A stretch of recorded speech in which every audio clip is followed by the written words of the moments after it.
வணக்கம் வந்தனம் மக்களே, இது தமிழச்சி குரல். உங்களில் ஒரு குரல். இந்த காணொலியில் நீங்கள் பார்க்க போகிற சிறுகதை என் இனிய கண்ணாலா. கல்யாணம் ஆனால் என்ன பண்ணுவோம்? ஜாலியாக சந்தோஷமாக இருப்போம். ஆனால் அந்த சந்தோஷத்துக்கே பொறாமப்பட்டு குடும்பத்தில் இருக்கிறவங்களே கல்யாணம் ஆனவங்கள பிரிக்கிறது நல்லதா கெட்டதா? இந்த கதை மூலமாக நம்ம அந்த கதையை தான் தெரிஞ்சுக்க போகிறோம். வாங்க கதைக்குள்ளே போய் தெரிஞ்சுக்கலாம்.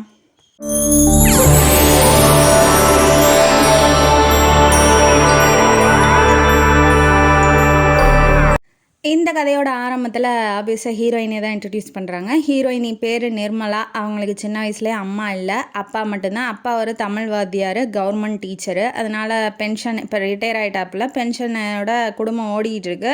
இவ வேலைக்கு போகணுன்னு அவசியம் இல்லை. இவளுக்கு ஒரு தங்கச்சி இருக்கா. இவ பேர் நிர்மலா, அவள் பேர் நீலா. தங்கச்சி பேர்.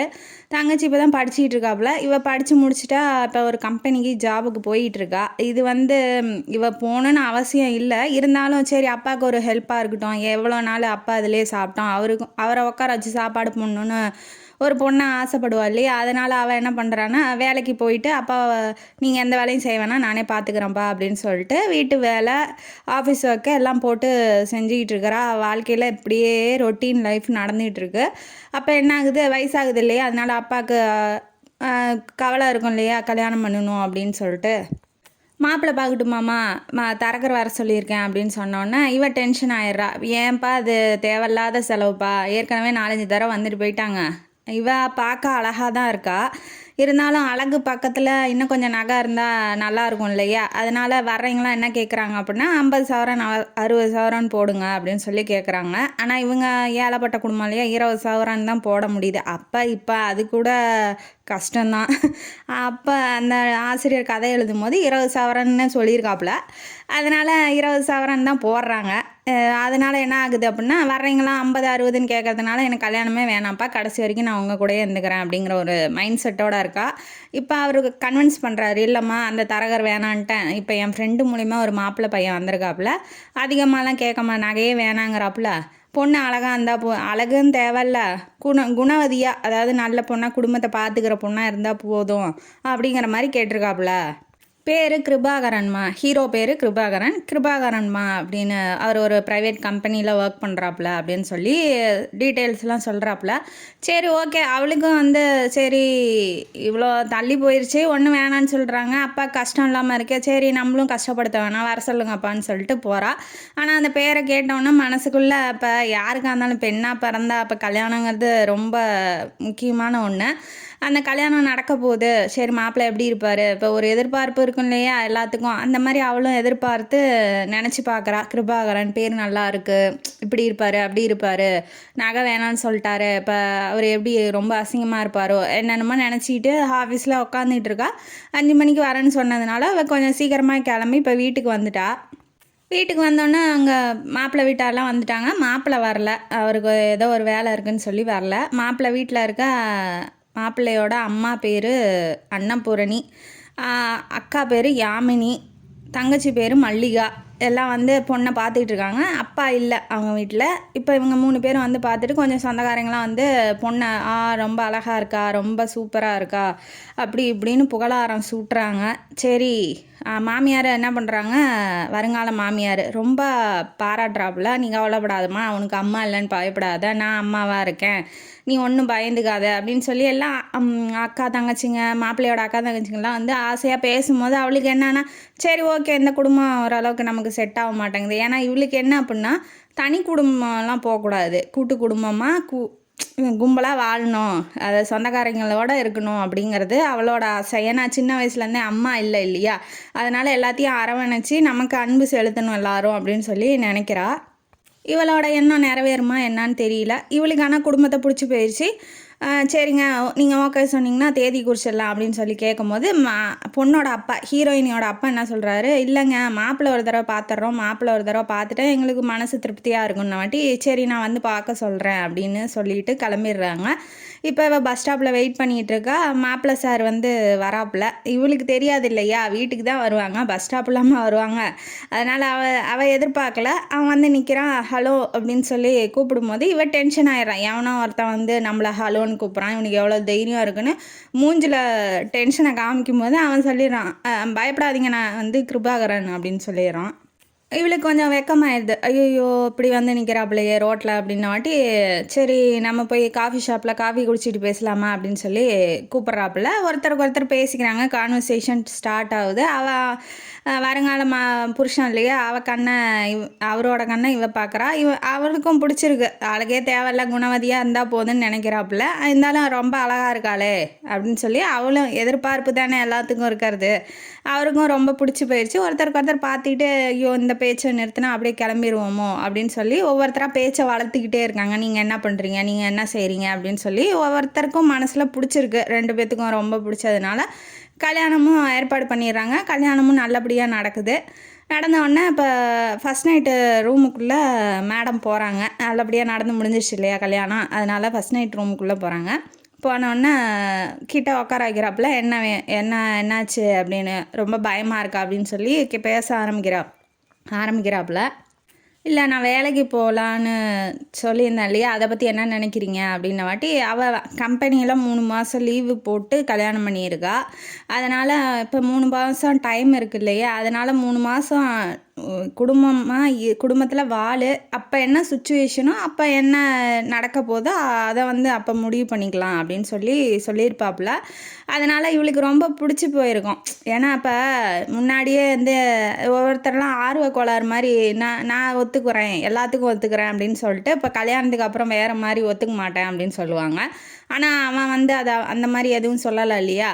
அப்போ என்ன சுச்சுவேஷனோ அதுக்கு தகுந்தாப்புல முடிவு எடுத்துக்கலாம் அப்படிங்கிற மாதிரி சொன்னோன்னே இவன் ரொம்ப ப்ராக்டிக்கலாக இருக்கான் அப்படின்னு சொல்லி அவளுக்கும் ரொம்ப பிடிச்சிருக்கும். 2 பேரும் மனசு ஒத்து தான் கல்யாணம் பண்ணியிருக்காங்க.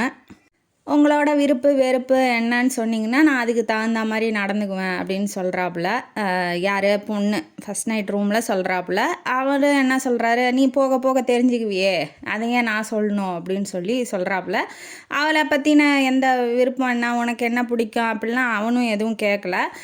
எனக்கு இந்த கூட்டு குடும்பமாக வாழ்கிறது தான் ரொம்ப பிடிச்சிருக்கும். சரி உங்கள் அம்மா எப்படி, உங்கள் தங்கச்சிங்கள்லாம் எப்படின்னு சொன்னீங்கன்னா நான் அதுக்கு தகுந்த மாதிரி நடந்துக்குவேன் அப்படின்னு சொன்ன வாட்டி, அவர் வந்து நீ ரொம்ப ஆசைப்படாத, அவர் வந்து ஒரு இக்கு வச்சு பேசுகிறாப்புல, ரொம்ப ஆசைப்படாத, எல்லாத்தையுமே நம்மளால் சாட்டிஸ்ஃபை பண்ண முடியாது, அது உண்மை தானே.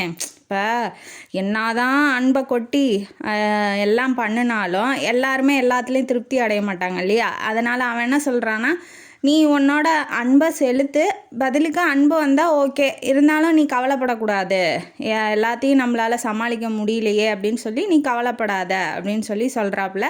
இவளுக்கு கொஞ்சம் ஷாக்காக தான் இருக்குது. என்ன இப்படி சொல்கிறாப்புல, அப்போ குடும்பத்தில் எல்லாம் நம்மளோட ஒற்றுமையாக இருக்க மாட்டாங்களோ, இல்லை ஒவ்வொருத்தர் ஒவ்வொரு மாதிரி இருப்பாங்களோ அப்படின்னு சொல்லி மனசுக்குள்ளே பயம் வந்துடுது. அதை பார்த்து அவர் இல்லை பயப்படாத, போக போக நீயே புரிஞ்சுக்குவா அப்படின்னு சொல்கிறாப்புல. ஏன்னா அவங்க அக்கா வந்து யாமினி புருஷன் வந்து துபாய்க்கு போயிட்டாப்புல, அவள் தனியாக தான் இருக்கா, தங்கச்சி படிச்சுக்கிட்டு இருக்கா.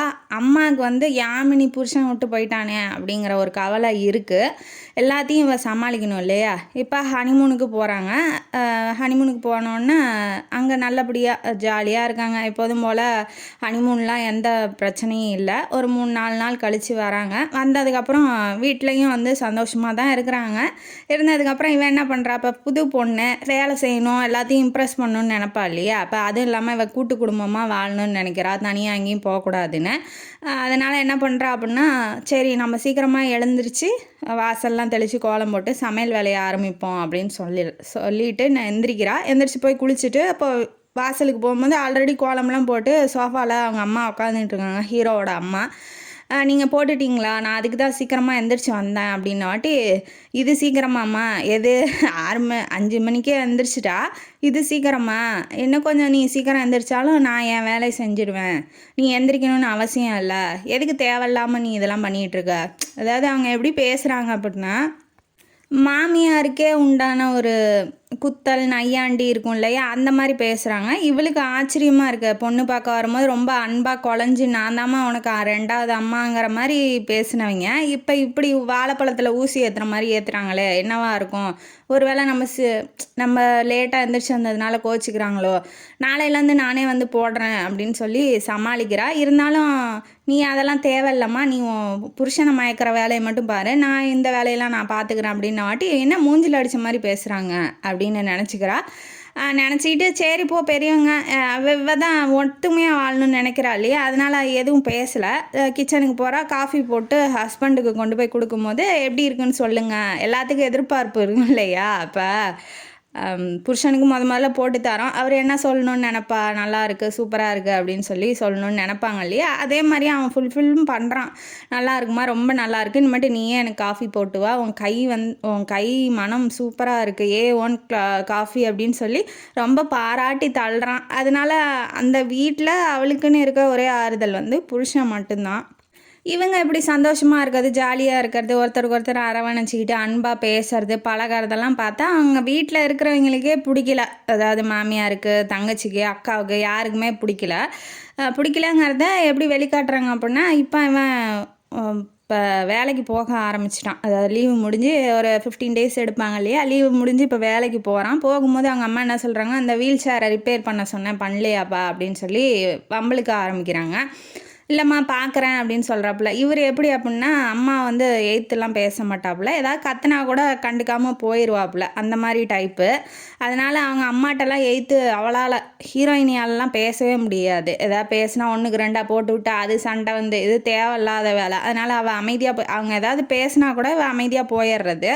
இப்போ இவங்க திரும்ப திரும்ப நீ எப்படிப்பா பண்ணுவ, என்னப்பா யாரப்பா வர சொல்கிற, இத்தனை நாள் ஆச்சுப்பான்னு திரும்ப கேள்வி கேட்கவும் அவன் டென்ஷன் ஆயிடுறான்.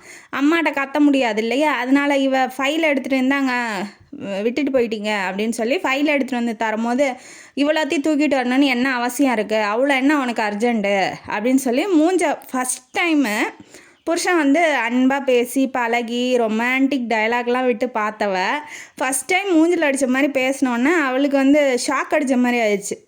என்ன செய்யணும், என்ன செய்யக்கூடாது, என்ன பண்ணணும் பண்ணக்கூடாதுங்கிறது அவளுக்கு ஒன்றுமே புரியல. என்னடா அவன் இப்படி மூஞ்ச காமிக்கிறான், ஒன்றுமே நம்ம பண்ணலையே, விட்டுட்டு போன ஃபைலை தானே எடுத்துகிட்டு போய் கொடுக்குறான், அவன் என்ன நினச்சிட்டு மூஞ்ச காமிச்சான், அவங்க அம்மா மேலே காமிக்க முடியாதுன்னு அவன் மேலே காமிச்சு விட்டுட்டான். அது அவளுக்கு தெரியாது இல்லையா, உள்ளேருந்து ஃபைல் எடுத்துகிட்டு வந்தவளுக்கு எப்படி தெரியும் பேசிகிட்டு இருந்தது. அதனால் இவளுக்கு ஒன்றும் தெரியல, என்ன இப்படி பேசுகிறாப்புல, அப்போ சிடுமூஞ்சோ, இப்போ ரொம்ப கோவக்காரரோ, நம்மள்கிட்ட நடிச்சிக்கிட்டு இருந்தாரோ இத்தனை நாள், அவளுக்கு என்னென்னமோ தோணுது. அதுக்கப்புறம் என்ன பண்ணுறா, ரொம்ப டென்ஷன் ஆகிட்டு அப்படியே மூட் அவுட்லேயே நாள் ஃபுல்லாக இருக்கா. இருந்தோடனே அப்போ ஆப்வியஸாக தலைவர் சாரி கேட்டால் தானே தலைவி கோவத்தை விடுவாங்க. அதனால் இவங்க என்ன பண்ணுறாங்க, சாப்பாடெலாம் எடுத்து வச்சுட்டு போய் படுத்துக்கிறாங்க ரூமில். படுத்துக்கிட்டோன்னே தலைவர் போகிறாப்புல, சேஞ்ச் பண்ணிவிட்டு ட்ரெஸ் எல்லாம் சேஞ்ச் பண்ணிட்டு பக்கத்தில் உட்கார்றாப்புல, சமாதானப்படுத்தலான்னு கூப்பிட்றாப்புல. அதாவது பேர் வச்சுருப்பாங்க ஃபஸ்ட் நைட்லேயே, நான் எப்படி உன்னை கூப்பிடணும், நீ என்ன எப்படி கூப்பிடணும் அப்படின்னு சொல்லிட்டு. இப்போ அதன்படி நிர்மலாவை நிம்மினும் கிருபாகரனை கிருபானும் கூப்பிடுலாம் அப்படின்னு சொல்லி நினச்சிக்கிட்டு இருக்காங்க. இப்போ அதனால் கூப்பிட்றான், நிம்மின்னு கூப்பிட்றான். கூப்பிட்டாலும் அவள் திரும்ப மாட்டேங்கிறா. வலுக்கட்டாயமாக திருப்பி மன்னிச்சிரு, அம்மா இப்படி பேசினாங்க, அதனால் டென்ஷனில் உன்னை கத்திட்டேன், இனிமேட்டு செய்ய மாட்டேன் அப்படின்ன வாட்டி, ஏன் அம்மா மேலே இருந்தால் என் மேலே தான் காமிக்கணுமா அப்படின்ன வாட்டி, ஆமாம் எனக்கு கோவத்தை காமிக்கிறதுக்குன்னு எனக்குன்னு ஒரு என்னோட உரிமையானவள்கிட்ட தானே நான் காமிக்க முடியும் அப்படின்னு சொல்லி ரொமான்டிக் டைலாகாக பேசி விட்டு ஒரு கிஸ் பண்ணி எப்படியோ சமாதானப்படுத்தி புருஷன் பொண்டாட்டி 2 பேரும் ஒன்றா ஆயிடுறாங்க. ஷாப்பிங் கூட்டிகிட்டு போகிறேன் வா அப்படின்னு சொல்லி சொல்கிறாப்புல. இவளும் ஜாலியாக நல்லபடியாக சாரீலாம் கட்டிக்கிட்டு நல்லா ரெடியாக இருக்கா. இதை பார்த்தா யாமினி என்ன பண்ணுறா, அப்போ அவங்க புதுசாக கல்யாணம் ஆகிருக்கு, அவங்க ஒருத்தருக்கு ஒருத்தர் அன்பாக பேசணும் பழகணும் எல்லாத்துக்கும் ஆசை இருக்கும் இல்லையா. அப்போ நாகரிகம் தெரிஞ்சவங்க ஒதுங்கி நின்றுருவாங்க. ஆனால் கல்யாணம் ஆனவளே இப்படி பண்ணுறாங்கும் போது நம்ம என்னத்தை போய் சொல்கிறது. அவன் என்ன பண்ணுறான்னா, நானும் வரேன் கூட, என்னையும் கூட்டிகிட்டு போ, எனக்கு ஷாப்பிங் போகணுன்னு ஆசையாக இருக்குன்ன வாட்டி அவன் மூஞ்சில் அடித்த மாதிரி எல்லாம் வேண்டாம் போய் போ ரூமுக்கு போ அப்படின்னா சொல்ல முடியும், அக்காவை சொல்ல முடியாது. அதனால் அவளும் ஓகேன்னு தான் சொல்கிறா. சரி வாங்க, அவளும் அன்பாக தானே நடந்துக்கணும்னு விரும்புகிறா, அதனால் வாங்க போகலாம் அப்படின்னு சொல்லி கூட்டிகிட்டு போக இப்போ பைக்கில் போக முடியாது, பைக்கில் ஒருத்தருக்கு ஒருத்தர் கட்டி பிடிச்சிக்கிட்டு ரொமான்டிக்காக போகலான்னு நினச்சாங்க. அதுவும் நடக்கலையா, அதுலேயே அப்செட் ஆகிட்டான் அவள் அதுக்கு மேலே அப்செட் ஆகிட்டா. இப்போ ஆட்டோ தான் பிடிக்கணும் இல்லையா, பிடிச்சோன்னா இவன் முன்னாடி ஹீரோயினே முன்னாடி போய் ஏறுறா. இவ போய் கொஞ்சம் கூட இங்கீதமே இல்லாமல் இவ போய் உக்காடுறா, யார் அக்கா ஹீரோவோட அக்கா போய் உட்கார்றா. ஹீரோ வந்து அக்காவுக்கு பக்கத்தில் உட்கார்றாப்புல. இதுக்காக நான் ஷாப்பிங் போகணும், இதுக்கு எதுக்குடா நான் ஷாப்பிங் போகணும் அப்படின்னு மனசுக்குள்ளே நினச்சிக்கிறான். இருந்தாலும் அவனால் என்ன பண்ண முடியும், ஒன்றும் பண்ண முடியல. துபாய் இப்படி இருக்கும், அப்படி இருக்கும், அந்த மாதிரி இருக்கும், இந்த மாதிரி இருக்குன்னு அளந்து விட்டுக்கிட்டு இருக்கா. எப்போ பார்த்தாலும் அதே கதை தான். அதையே பேசி பேசி அவன் வந்து கண்டுக்கல. ஹீரோயினுக்கும் பிடிச்சி போயிடுச்சு. என்னடா பண்ணுறதுன்னு பல்ல கடிச்சிக்கிட்டு 2 பேரும் போகிறாங்க. ஷாப்பிங்லாம் முடிஞ்சதுக்கப்புறம் பில்லை கொண்டாந்து ஹீரோட்ட கொடுக்கும்போது ஹீரோயினி டென்ஷன் ஆயிடுறா. இப்போ வாய்க்கு எப்போ பார்த்தாலும் துபாய்ங்கிறா. துபாயிலேருந்து அவன் புருஷன் பணமே அனுப்புறது இல்லையா, என் புருஷன் காசில் ஏன் வாங்கணும், அதுவும் இல்லாமல் அவர் செலவழிக்கிறது எனக்காக இருக்கணும் அப்படிங்கிற மாதிரி. இப்போ வெளியில் கூட்டிகிட்டு போனால் ஃபஸ்ட் டைம் யார் ஒய்ஃபுக்கு செலவு பண்ணால் அவளுக்கு ரொம்ப பிடிக்கும் இல்லையா, அதனால் அந்த மாதிரிலாம் நினச்சிக்கிட்டு இருந்தா. இப்போ இவ கொண்டாந்து பில்லை நீட்டவும் அவன் அமைதியாக போய் கொடுத்துட்டு வந்துடுறான். வேறு வழி அவனால் எதுவும் செய்ய முடியாது இல்லையா, அதனால் அமைதியாக போய் கொடுத்துட்டு வந்துடுறான். இது அவளுக்கு பிடிக்கல. நான் என்ன சொல்கிறேன், நீ அன்பாக இருக்கணும், நான் வந்து இந்த தாட்டே வந்து தப்புங்கிறேன் ஹீரோயினி நினைக்கிறது. ஏன்னா இப்போ அன்பாக இருக்கணும், எல்லோரும் ஒத்துமையாக இருக்கணும் அப்படின்னு நினச்சா நீங்கள் எதையுமே எதிர்பார்க்கக்கூடாது. இப்போ சடனாக ஏதாவது நடக்குதுன்னா அதை அக்செப்ட் தான் பண்ணிக்கிட்டு தான் வாழணுமே ஒழிஞ்சு, நம்ம எதிர்பார்த்ததெல்லாம் நடந்துட்டா அப்புறம் லைஃப் ரொம்ப போர் அடிச்சிடும் இல்லையா.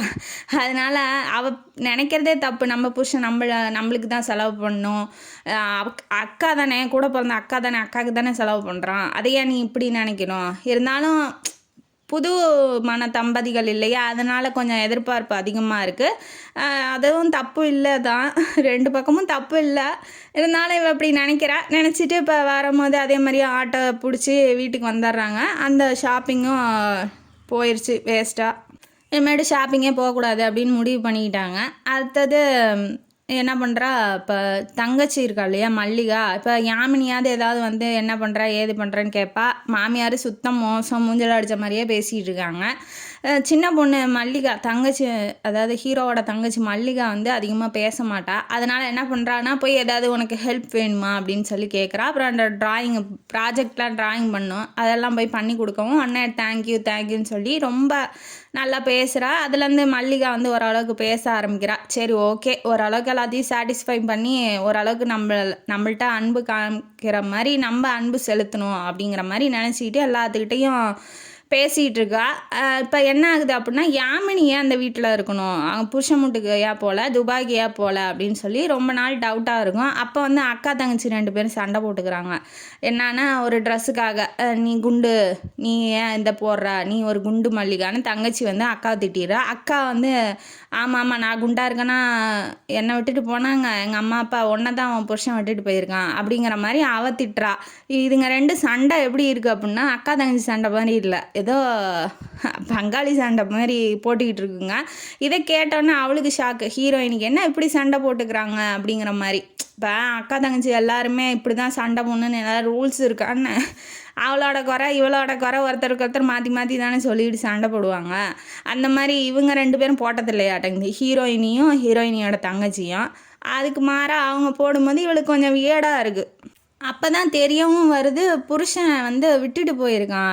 இவன் டார்ச்சர் தாங்க முடியாமல் வேணுன்னே துபாய்க்கு டிக்கெட்டு போட்டு ஓடியிருக்கான், அங்கேயே வேலையை வந்து செட் பண்ணிட்டு போயிருக்கான் அப்படிங்கிறது ஹீரோயினிக்கு அப்போ தான் தெரிய வருது. ஓ அப்போ யாமினி கஷ்டத்தில் இருக்காளோ அப்படிங்கிற மாதிரி நினச்சிட்டு இருக்கான். என் புருஷன் வந்து விட்டுட்டு போயிருக்கான் இல்லையா, அதனால் அவளுக்கும் கல்யாணம் ஆகி 1 இயர் தான் ஆகுது, அதனால் அவளும் கொஞ்சம் வெறுப்பாக தானே இருப்பா அப்படிங்கிற மாதிரி நினச்சிக்கிறா. அப்புறம் என்ன பண்ணுறாங்க, ஒரு நாள் தூங்கிட்டு இருங்கப்ப திடீர்னு முழிப்பு வந்துடுது அவளுக்கு, யாருக்கு, ஹீரோயினிக்கு. அதனால் தண்ணி குடிக்கலான்னு கீழே இறங்கி வரும்போது இந்த முப்பெரும் மூதேவிகள் என்ன பண்ணுது அப்படின்னா, அந்த மாமியார் அக்கா தங்கச்சி 3 பேரும் கிணத்தடியில் உட்காந்துட்டு பேசிகிட்டு இருக்காங்க. இப்போ யாருக்கா இருந்தாலும் என்ன நினைக்க தோணும், சரி நம்ம போய் ஏதாவது கேட்போம், என்ன பேசுகிறாங்க, இல்லை ஏதாவது விசேஷம் வருதா, அப்படி தான் இவன் நினைக்கிறா. நம்மளாம் என்ன நினைப்போம், ஹீரோயினி அப்படி தான் நினைக்கிறான். நம்மளாம் என்ன நினைப்போன்னா, நம்மளை பற்றி என்ன பேசுகிறாங்க, நம்மளை பற்றியோ பேசுவாங்களோ அப்படின்னு தான் நினைப்போம். ஆனால் ஹீரோயின் என்ன நினைக்கிறா அப்படின்னா, ஏதாவது விசேஷம் வருதா, இல்லை ஏதாவது நல்லது நடக்க போதா, இல்லை நம்ம இப்படி அன்பாக நடந்துக்கிறோமே அதை பற்றி பாராட்டி ஏதாவது பேச போகிறாங்களா அப்படிங்கிற ரொம்ப எதிர்பார்ப்போட போகிறா. அதெல்லாம் சுக்குநூறாக ஆகுது. என்ன நடக்குது அப்படின்னா, அங்கே 3 பேர் உக்காந்துக்கிட்டு என்ன பேசிக்கிட்டு இருக்காங்கன்னா, ரொம்ப அண்ணன் மாறிட்டாரு, யார், கிருபாகரன் மாறிட்டானாம். ரொம்ப அண்ணன் மாறிட்டாப்புல, பேசுறதே இல்லை, என்ன வேணும்னு சொல்லி ஒன்றுமே வாங்கிட்டு வர்றதில்ல. அண்ணன் ரொம்ப மோசம், இவெல்லாம் மயக்கி வச்சிருக்கா, யார் அக்கா சொல்கிறா, யாமினி மயக்கி வச்சிருக்கா, யார் கல்யாணம் ஆகாத பிள்ளை அங்கே உட்காந்துட்டு இருக்கு, அது முன்னாடியே சொல்கிறா, மயக்கி வச்சிருக்கா, அவன் பேச்சு தான் அவர் கேட்குறாரு அப்படின்ன வாட்டி அம்மாவுக்கும் பொண்ணு இவ்வளோ கஷ்டப்பட்டுட்டு இருக்கா, பையன் இவ்வளோ சந்தோஷமாக இருக்கானே, இவ எப்படி மருமக எப்படி சந்தோஷமாக இருக்கலாம் அப்படிங்கிற ஒரு வல்கரான புத்தின்னு வச்சுக்கோங்களேன். அந்த புத்தியில் அவன் என்ன பண்ணுறா, ஆமாம் ஆமாம் இனிமேட்டு அவங்க வெளியில் போனால் நீயும் போய் ஜாயின் பண்ணிக்கோ, அப்போ தான் அவங்க வெளியிலே போக முடியாது, இவங்க சந்தோஷமாக இருக்க முடியாது, அவங்க எந்த ஷாப்பிங்கும் போக முடியாது. அப்போ அந்த யாமினி வந்ததுக்கு இந்த காரணம் கூட இருக்கலாம் இல்லையா. அதனால் இவ என்ன நினைக்கிறான்னா, என்ன இப்படி இவங்க நினைக்கிறாங்க, இப்படிலாம் கூட நினைப்பாங்களா, பையன் நல்லா இருக்கிறான், பையன் சந்தோஷமாக இருக்கிறான்னு நினைக்காம இவ எப்படி நல்லா சந்தோஷமாக இருக்கலான்னு நினைக்கிறாங்களே, இது தப்பான மைண்ட் செட் தானே, என்ன இப்படி இருக்கிறாங்க அப்படிங்கிற மாதிரி இவளுக்கு மைண்டுக்குள்ளே அவங்கள பற்றின எண்ணம்லாம் அப்படியே சுக்குநூறாக ஆகுது. அப்படியே போய் ரூமுக்குள்ளே படுக்கலான்னு போகிறா, உட்காந்துட்டு இருக்கா, தூக்கம் வரல, என்ன பண்ண போகிறாங்க, அப்போ அவங்க பிளான் என்ன, எங்கேயாவது வெளியில் போனால் கூட வரணும் அப்படிங்கிறது பிளானு. அப்போ நம்ம எங்கேயும் வெளியில் போக முடியாதோ, இப்போ புருஷன்கிட்ட சொல்லலாம் அப்படின்னா அவன் நம்புவானா, அம்மா இப்படி பேசுகிறா, அக்கா தங்கச்சிங்களாம் இப்படி நம்ம 2 பேர்த்தையும் பிரிக்கிறதுக்கு பிளான் போட்டுட்ருக்காங்கன்னா நம்புவானா ஹீரோ, அது ரொம்ப கஷ்டம். பத்தாதுக்கு அம்மா மேலே ரொம்ப மதிப்பு மரியாதை வச்சுருக்கவன், நமக்கு ஏதாவது ஏதாவது ரிப்பீட், அதாவது நமக்கு ஏதாவது நடந்துருச்சுன்னா, நம்ம நல்லது செய்ய போய் நமக்கு அதே கெட்டதாகிடுச்சுன்னா என்ன பண்ணுறது அப்படிங்கிற யோசனையிலே உக்காந்துட்டு இருக்கா. என்னாச்சுமா அப்படின்னு சொல்லி புருஷன் கேட்குறாப்புல, இல்லைங்க ஒன்றும் இல்லைங்க அப்படின்னு சொல்லிட்டு அமைதியாக விட்டுறா. ஏன்னா இவங்க 2 பேர்த்துக்குள்ளே அண்டர்ஸ்டாண்டிங்கு வேவ் லென்த்து எல்லாம் சேமாக இருக்குது, எந்த பிரச்சனை வந்தாலும் நம்ம சமாளிச்சிடலாம், புருஷன் நம்ம பக்கம் இருக்கான் அப்படிங்கிற ஒரு தன்னம்பிக்கையோடு அவள் படுத்துங்கிறா. 1 மாதம் ஆயிடுச்சு, புருஷனுக்கு என்ன வேணும் என்ன வேணாம், எப்போ கோவம் வரும் எப்போ கோவம் வராது, இதெல்லாம் அவளுக்கு தெரியுது. வீட்டில் இருக்க மற்றவங்களை பற்றி அவளுக்கு ஒன்றுமே தெரியல. ஏன்னா இப்போ இவங்க நல்லவங்களா கெட்டவங்களா அப்படிங்கிற மாதிரியே ஸ்டாண்டிங்கில் இருக்கா. நம்ம என்ன பண்ணுறது அப்படிங்கிறத யோசித்து வச்சுட்டா. அவங்க என்னவோ நினச்சிட்டு போகிறாங்க, நம்ம வேலையை செஞ்சுட்டு போயிடுவோம், நம்ம அன்பை தான் காமிக்கணும், எந்த விதமான தேவையில்லாத திட்டத்தெல்லாம் போட்டு அடுத்தவங்களை கெடுத்து நம்ம ஒன்றும் வாழ வேண்டாம் அப்படிங்கிற மாதிரி இவ தாட்டு, அன்பே செலுத்துவோம் அப்படிங்கிற மாதிரி. புருஷனை பற்றின எல்லா விஷயங்களும் அவளுக்கு தெரிஞ்சு போயிடுச்சு. அதாவது அவன் டயத்துக்கு கிளம்புவான், லேட்டானா சத்தம் போடுவான், பத்தாதுக்கு அவனுக்கு பிடிச்ச மாதிரி ட்ரெஸ்ஸிங் பண்ணுறது, சிரிச்சுக்கிட்டே இருக்கிறது, கோவப்பட்டா அவனுக்கு பிடிக்காதுங்கிறதுனால இவ கொஞ்சம் சிரிச்சுக்கிட்டே இருக்கிற மாதிரி ட்ரை பண்ணுறா. அதெல்லாம் அவன் புருஷனுக்கு தகுந்த மாதிரி அவள் தன்னையே மாற்றிக்கிறா. அவளை அந்தளவுக்கு அன்பு புருஷன் மேலே இருக்குது. புருஷனும் அதுக்கு தகுந்த மாதிரியே அவளை பாராட்டுறது, அவள் எங்கெல்லாம் பாராட்டணும்னு நினைக்கிறாளோ அங்கெல்லாம் அவன் பாராட்டுறான், எங்கே நம்மளை கூட்டிகிட்டு போகணும் அப்படின்னு நினைக்கிறாளோ அங்கேயும் கூட்டிகிட்டு போகிறான், என்ன வேணும்னு நினைக்கிறானோ அதெல்லாம் வாங்கி கொடுக்குறான். அதனால அவளுக்கும் ஃபுல்ஃபில் ஆகுது, இவனும் அந்த ஃபுல்ஃபில் பண்ணுறதுனால 2 பேரும் ஒருத்தருக்கு ஒருத்தர் ரொம்ப சந்தோஷமாக, இவங்களுக்குள்ளே எந்த பிரச்சனையும் இல்லை. அதே மாதிரி ஒரு நாள் என்ன பண்ணுறான் அப்படின்னா, சினிமாவுக்கு போகலாம் அப்படின்ன வாட்டி யாமினி எப்போதும் போல் நானும் வரேன், இவங்க பிளான் தான் ஹீரோயினிக்கு தெரியும் இல்லையா. அதனால் என்ன பண்ணுறா அப்படின்னா, யாமினியை ஆட்டோவில் முதல்ல ஏற சொல்லிட்டு இவ போய் உக்காந்துக்கிறா. அதுக்கு அடுத்தது ஹீரோ உக்காந்துக்கிறாப்புல. 2 பேரும் எப்போதும் போல் கையை பிடிச்சிக்கிட்டு போகிறாங்க. முன்னாடி தெரியாது, இப்போ தெரிஞ்சிருச்சு இல்லையா, அதனால ஒருத்தருக்கு ஒருத்தர் கையை பிடிச்சிக்கிட்டு போகிறாங்க. சினிமா தேட்டரில் கூட பக்கத்து சீட்டில் அவள் உக்காரணும்னு நினைக்கிறாப்புல ஹீரோ ஹீரோயினி. ஆனால் இவ போய் உக்காந்துக்கிறான். உடனே டென்ஷன் ஆயிடுறாரு, நான் சினிமா பார்க்க வந்தது என் ஒய்ஃபு கூட சந்தோஷமாக இருக்கணும்னா நீ எதுக்கு நடுவில் வர, நீ போய் அந்த பக்கம் உட்காரு. ஒருத்தர் சொல்கிற அளவுக்கு நம்ம நடந்துக்கிறோம் பாருங்கள், அந்த அக்காக்காரி அவன் சொல்கிற அளவுக்கு இவன் நடந்துக்கிறா. அந்த அறிவு கூட இல்லை அவளுக்கு. இவ தான் பிரிக்கணுங்கிற பிளானிங்கில் இருக்காங்க இல்லையா. அதனால் என்ன பண்ணுறான்னா, ஹீரோ சொன்னோன்னா இவளுக்கு மூஞ்செல்லாம் சோகமாயிருது. உடனே எந்திரிக்கலான்னு போகும்போது ஹீரோயினி என்ன பண்ணுறா, வேண்டாம் நீ அங்கேயே உக்காந்துங்கோ அப்படின்னு சொன்னோன்னா ஹீரோ அவளை பார்க்குறாப்புல. பார்த்தோன்னா இல்லை ஒன்றும் இல்லைங்க நான் அப்புறம் சொல்கிறேன் அப்படிங்கிற மாதிரி அவள் கஞ்சி ஆடையில் காமிச்சோன்னா இவரும் அமைதியாக படத்தை பார்த்துட்டு இப்போ வீட்டுக்கு வந்துடுறாங்க. வீட்டுக்கு வந்தோன்னே என்னாச்சு ஏன் சினிமா தேட்டரில் அவளை உட்கார சொன்னேன் அப்படின்னு வாட்டி உங்கள் அக்கா அவங்க கூட உட்காந்து படமாகணும்னு ஆசைப்பட்றாங்க, நீங்கள் ஏன் அதை கெடுக்குறீங்க? ஓ அதை நான் நம்பிட்டேன் அப்படிங்கிற மாதிரி அவர் சொல்கிறாரு. ஏன்னா இப்போ அத்தனை வருஷமாக அந்த வீட்டிலையே குப்பை கொட்டுறவருக்கு தெரியாதா யார் எப்படி அப்படின்னு.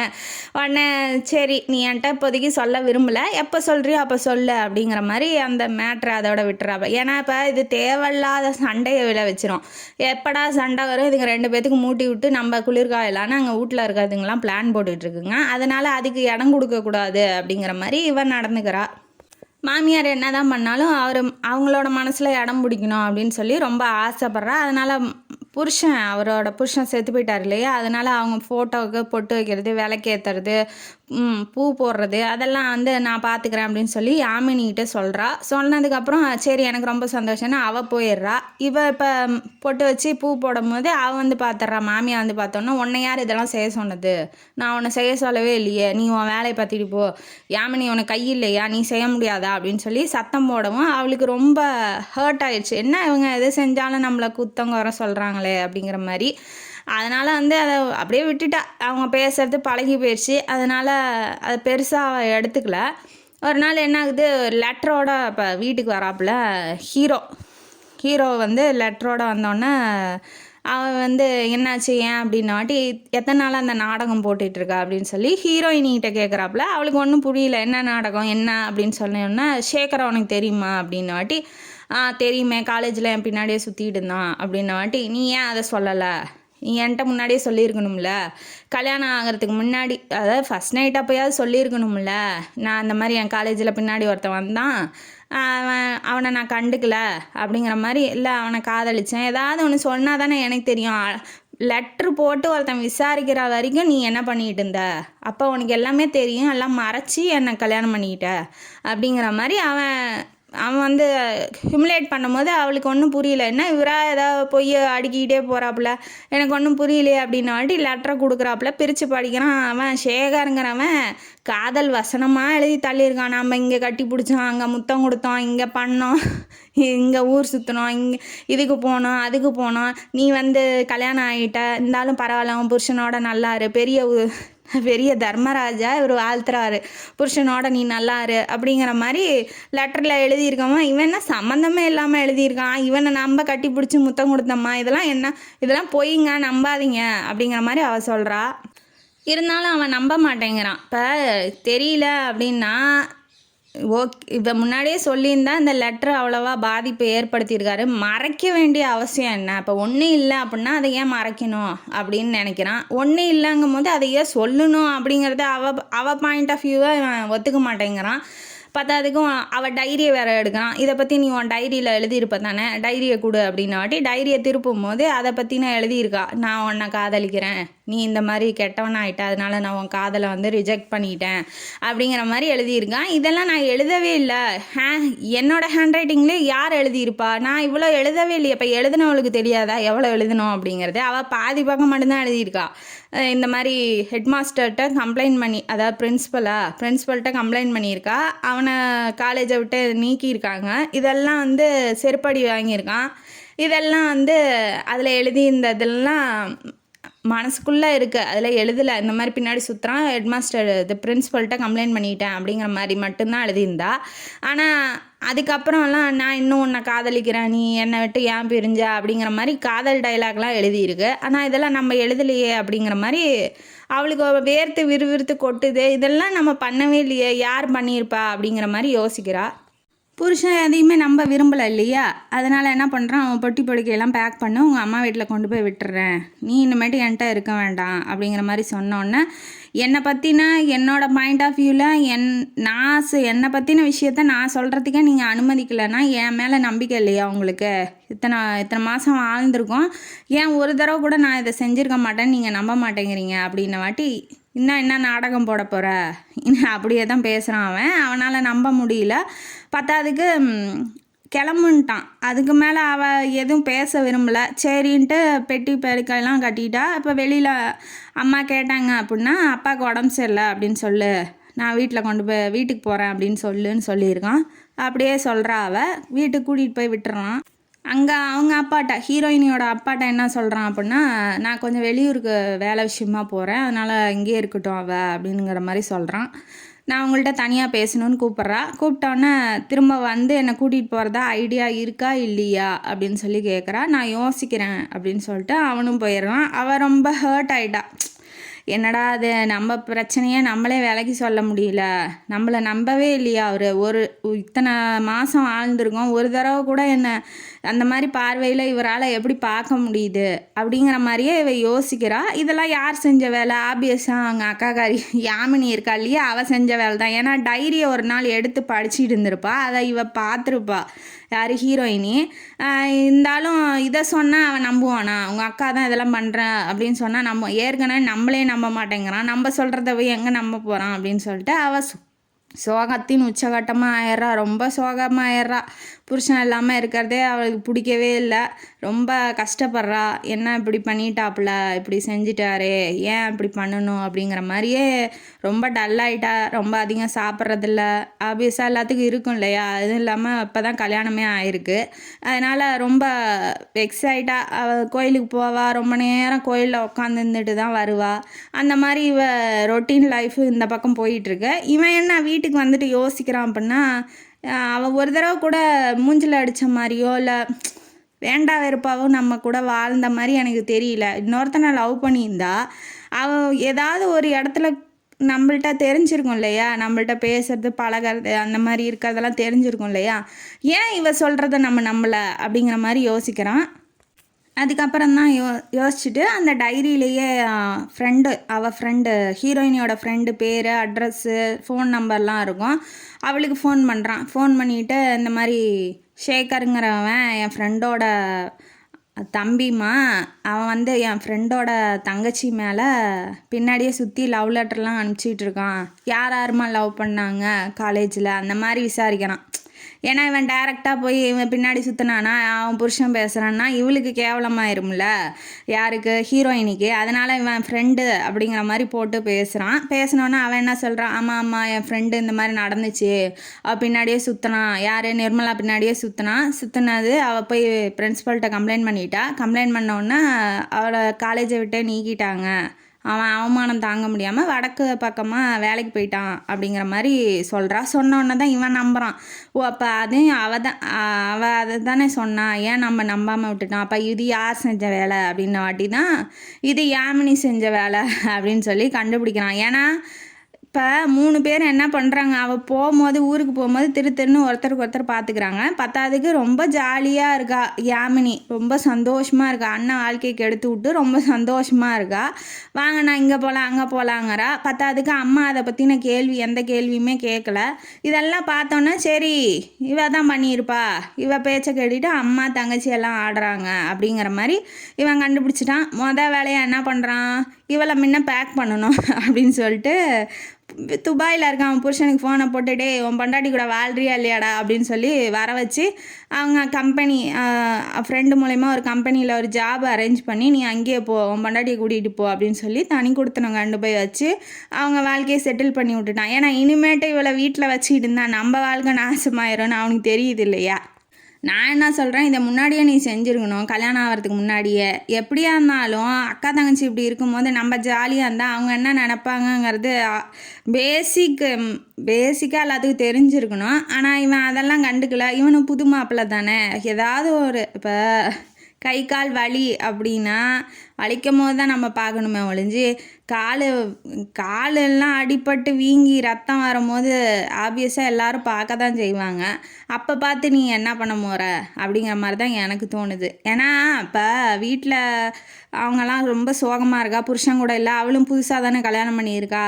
அப்படிங்கும்போது நம்ம எந்த அளவுக்கு ஒரு லிமிட்டாக இருக்கணுமோ, இல்லை இவ சந்தோஷத்துக்கு என்ன வழி அப்படிங்கிறதையோ ஹீரோவோ யோசிக்கவே இல்லை. இப்போ அவனுக்குன்னு பிரச்சனை அவன் வாழ்க்கையில் வரும்போது தான் அவளை பற்றி யோசிக்கிறான். அதனால் இது கொஞ்சம் முரணாக தான் இருக்குது. பட் இருந்தாலும் இப்போயாவது யோசிச்சானே அப்படிங்கிறது தான் என்னோட கருத்து. கூட்டிகிட்டு போய் வச்சுட்டு நான் வந்து மன்னிப்பு கேட்டதாக சொல்லிடுவோம் ஒய்ஃப்கிட்ட அப்படின்னு சொல்லிட்டு இவளும் புருஷனோட போய் சந்தோஷமாக வாழ ஆரம்பிக்கிறா. அம்மா எப்படின்னா ரொம்ப அன்பானவங்க, அமைதியானவங்க தான். ஆனால் பொண்ணு கொஞ்சம் கொஞ்சமாக விஷத்தை ஏற்றுறா இல்லையா, அவங்க பாரு சந்தோஷமாக இருக்காங்க, நான் இப்படி இருக்கேன் அப்படி இருக்கேன் அப்படின்னு வாட்டி எல்லாத்துக்குமே பெத்த பிள்ளைங்க தானே ஃபஸ்ட்டாக நிற்பாங்க. அதனால தான் அவங்க மூஞ்சில் அடித்த மாதிரி திட்டுறது பேசுறது இருந்துச்சு ஒழிஞ்சு. அவங்க ரொம்ப நல்லவங்க தான் மாமியார். அதனால் நீ கூட்டிகிட்டு வந்திருப்பா அப்படின்னு சொல்லியிருக்காங்க. உடனே இவனும் பொண்டாட்டியை பார்க்கறதுக்காக போகிறான். கோயிலுக்கே போயிட்டான். அவள் தான் சோகத்தின் உச்சக்கட்டத்தில் இருக்கா இல்லையா, சமாதானப்படுத்துறதுக்காக போகிறான். இந்த மாதிரி பின்னாடிலேருந்து கை வைக்கிறான். இவள் அழுதுகிட்டு இருக்கா. கையை வச்சோன்னே நீங்களா எப்போ வந்தீங்க, என்ன விஷயம் அப்படின்னு சொல்லி கேட்டோன்னே என்னை மன்னிச்சிடு, நான் உன்னை வந்து தெரியாமல் தப்பு சொல்லிட்டேன், என்னை மன்னிச்சிடு, அந்த சுச்சுவேஷனில் என்னால் எப்படி ரியாக்ட் பண்ண முடியும், நீ வா நான் வீட்டுக்கு போகலாம், நம்ம வீட்டுக்கு போகலான்னொடனே இவள் வந்து அடம் பிடிக்கிறா. ஏன் இப்போ தான் நல்லவன் தெரியுதா அப்படிங்கிற மாதிரி. ஆப்வியஸாக அவளுக்கு கோவம் இருக்கும் இல்லையா, தப்பே பண்ணல, தப்பு பண்ணாதுக்கு எதுக்கு தண்டனை அனுபவிக்கணும் நான் அப்படிங்கும் போது வாழ்நாளில் இனிமேட்டு இந்த மாதிரி எதுவுமே செய்ய மாட்டேன், என்னை மன்னிச்சிரு, என் மேலே தான் தப்பு, எனக்கு என்ன தண்டனை வேணாலும் கொடு, இனிமேட்டு நான் உன்னை பிரிஞ்சு வாழ விரும்பல அப்படிங்கிற மாதிரி ரொம்ப எமோஷ்னலாக பேசினோன்னா புருஷன் மேலே தான் ஏகப்பட்ட அன்பு வச்சுருக்கா இல்லையா. அதனால் யாராக இருந்தாலுமே அன்பு வைக்கிறவங்க எவ்வளோ பெரிய தப்பு பண்ணியிருந்தாலும் மன்னிப்போ இல்லை கொஞ்சம் அமைதியாக பேசும்போதோ ரொம்ப அந்த தப்பை திருத்திக்கிட்டு வந்து சொல்லும் போதோ இல்லை முடியாது அப்படின்னு சொல்ல மாட்டோம் இல்லையா. அந்த மாதிரி தான் அவளும் சமாதானம் ஆயிடுறா. அப்போ வீட்டுக்கு கூட்டிகிட்டு போனோன்னே ஜூஸு அந்த ஃப்ளாஸ்க்லேயே ஜூஸ் வாங்கிட்டு வந்திருப்பான். ரொம்ப இழைச்சி போயிட்டான் தான் குடி முதல்ல அப்படின்னு சொல்லி ஜூஸ் எல்லாம் கொடுக்க வச்சு சமாதானப்படுத்தி ஒய்ஃபை ரொம்ப அமைதியாக பேசி கட்டி பிடிச்சி கிஸ் பண்ணி எப்படியோ ஓரளவுக்கு சமாளித்து கூட்டிகிட்டு வந்துடுறான் வீட்டுக்கு. இனிமேட்டு இந்த மாதிரி நடக்காது அப்படிங்கிற மாதிரி சொல்லி அவளுக்கும் சந்தோஷம்தான் புருஷன் கூட இருக்கிறது. 2 பேரும் ஒருத்தருக்கு ஒருத்தர் நல்லபடியாக வாழ்ந்து இந்த வாழ்க்கையை வாழ்ந்து நல்லபடியாக பிள்ளையெல்லாம் பெற்று நல்லா இருக்கணும் அப்படிங்கிறது என்னோட சொல்லிவிட்டு இந்த கதையை இதோட முடிக்கிறேன். இந்த கதை உங்களுக்கு பிடிச்சிருக்குன்னு நினைக்கிறேன். இந்த கதைங்கானொலி உங்களுக்கு பிடிச்சிருந்தா லைக் பண்ணுங்கள், ஷேர் பண்ணுங்கள், சப்ஸ்கிரைப் பண்ணுங்கள். சப்ஸ்கிரைப் பண்ணால் தான் எனக்கு ஒரு பூஸ்ட்டாக இருக்கும் கதை சொல்கிறதுக்கு. அவ்வளோதான். நன்றி மக்களே.